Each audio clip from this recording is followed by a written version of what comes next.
65 years old lady suffering from joint pain for 10 years.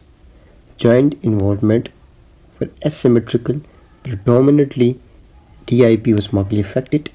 On further examination, the nails showed pitting and transverse ridges. The disease was found to be seronegative and HLA-B27 positive. On the basis of the given statement and the image shown below, what could be your diagnosis? If you studied well the rheumatology, and if you have much information about the physical findings and some signs, special signs, then it will be very easy for you to diagnose what type of disease is this, because this image is quite diagnostic for the disease which we are discussing here. So here what happened, a 65-year-old lady, she has a prolonged joint pain, and there is involvement of some extra articular manifestations like nail, but in this case only nail they said, but there may be involvement of the skin and there may be involvement of other organs, and predominantly DIP. So we can see if the predominantly DIP distal interphalangeal joints are involved, then we can think about some sort of osteoarthritis that is also related to DIP and PIP, while the while there is sparing of the metacarpophalangeal joint. But here they only said there is predominantly DIP. And if you compare osteoarthritis and the disease which we are discussing here, this one, then in osteoarthritis we cannot find some systemic involvement. We cannot see nail changes, nail dystrophies, and some skin changes. And HLA-B27 negative is osteoarthritis and HLA-B27 positive is, but we can see in this condition it is psoriatic arthritis. And the image shown here is what we call is opera glass deformity. This is what we call is opera glass deformity.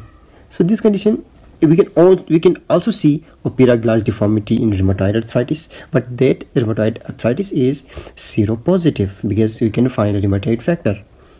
And we can also see SLE, we can also see the opera glass deformity, but in a very prolonged and severe cases. In case of the psoriatic arthritis, also in early stages we cannot find such opera glass deformity. In early stages we can find some sort of dactylitis or enthesitis and some other joint pain, okay, like clinical mild clinical symptoms like a joint pain, like reduction in the mobility of the joint, like that.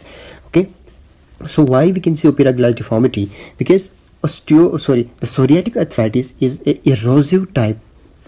It is an erosive type of joint disorder, where what happen, if these are the two bones that form in the joint, so there is marked reduction of the space between the two joints because there is erosion of the articular surface and the bone itself.